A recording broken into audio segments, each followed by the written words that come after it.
Thank you. Senator Aubrey, McCarthy. Thank you, and thank you to everybody for being here. It's certainly a full house, and I think the solutions are certainly in this room, and we all have a common goal. We want to see more homes, we want to see them built faster, but we also want to see them affordable. And if you look across your statements, it's all about infrastructure delays, planning inconsistency. You've mentioned the judicial reviews, etc. We've been talking in this committee for a number of months about the blockages and where the blockages lie. And the blockages were with local authorities. The numbers weren't being released. Now Section 28 has come in, and the Minister's decree to all councils to build.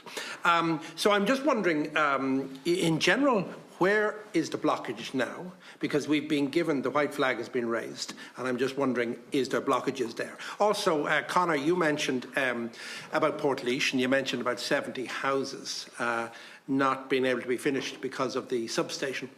And we've had Éireann, we've had the ESB in here, and they're telling us that the viability for building in Ireland is 30,000 houses at the moment, whereas I think the figure, unless the infrastructure is increased, and yet the government figures are much higher. There seems to be a huge gap there. And I know in my own town of Naas, and also in Kildare town, there's 2 sites that are Tier 1, but yet they're not being developed at the moment. They have been zoned, but they haven't been given permission. So there seems to be blockages there. And in today's news, as Deputy McGrath mentioned, the water treatment plants in rural areas can be funded by the builder, and there's no grants for that, it seems. So that'll be passed on to the purchaser. The purchaser is paying taxes and rates, or all the taxes that they pay. So technically, the ordinary taxpayer is being charged twice for water, charged twice for all of the amenities that they're doing. And then I also want to ask Karen, Michael, you mentioned about apartments and about how the future sort of lies in apartments, and we're at something like 29%, whereas we need to get to 50%. And I'm just wondering, with the new regulation regarding the 32 square metres and also the VAT, is that going to solve it, or is there another lever that we need to push in order to get this over the ground? I'd also like to ask you, regarding Europe, where is what country is the best state of play that we can identify ourselves and sort of follow their lead? So they're my first questions.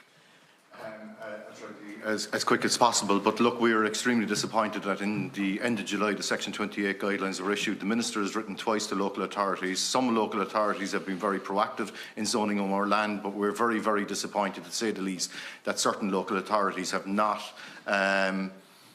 followed the Minister's request to zone more lands at this stage, or it seems there's no timeline for zoning more lands.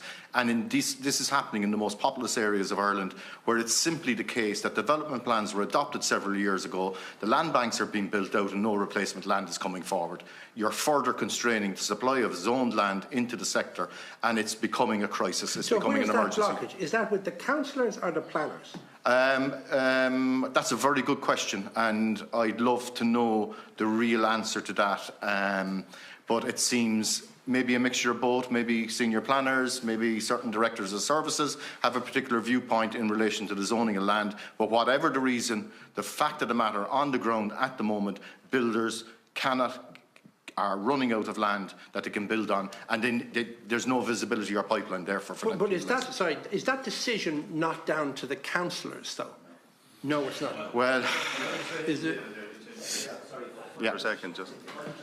You asked the question as regards, where are the blockages today? And if I were to pick out 2 points in that, I'd say first and foremost the point you've heard today around zoning, but to amplify the point very significantly.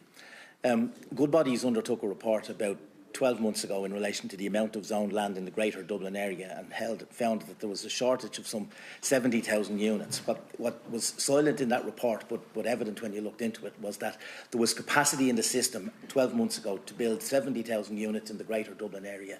When you looked at the densities involved in those sites, there's only about 18 to 20,000 units to be built, 18 to 20,000 houses in the Greater Dublin area available in zoned land today to cover the next 5 years. You don't have to be an expert to know that that's not enough.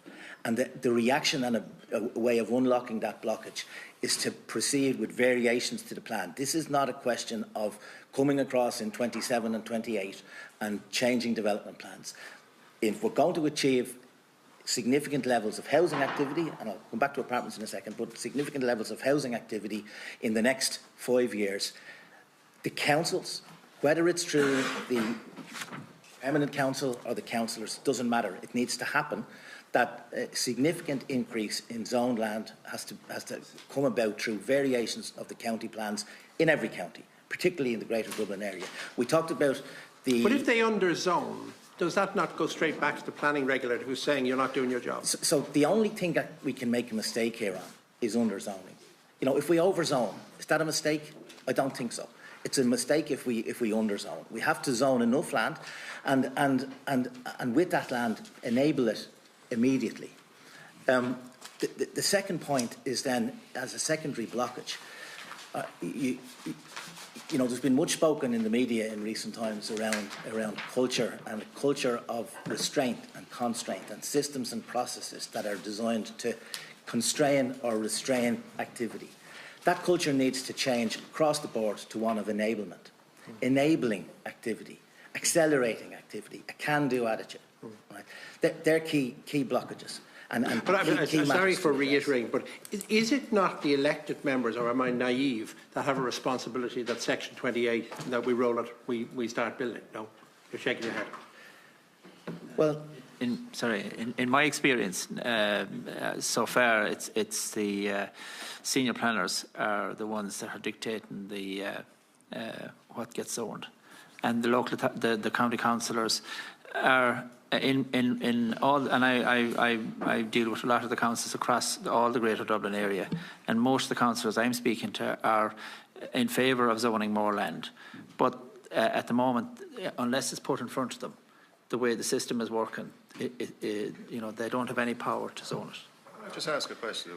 Would you be able to provide us with a report across the country where either what local authorities and where we've commenced the process, but I think I would defer to a colleague of mine, David Caffrey, there, who's a planner, who's I might just answer your query directly. In fairness, so the Section 28 guidance from the Minister in July mandated the local authorities to review their current development plans to determine their kind of suitability in terms of the quantum of zoned land, and if having undertaken that exercise there was inadequate quantums of zoned land there, to bring forward a variation process. So that responsibility in the first instance sits with the executive of the council to bring forward the assessment of the development plan, and thereafter bring forward the variation. And absolutely, at that stage, you are looking at the elected members having a responsibility from there.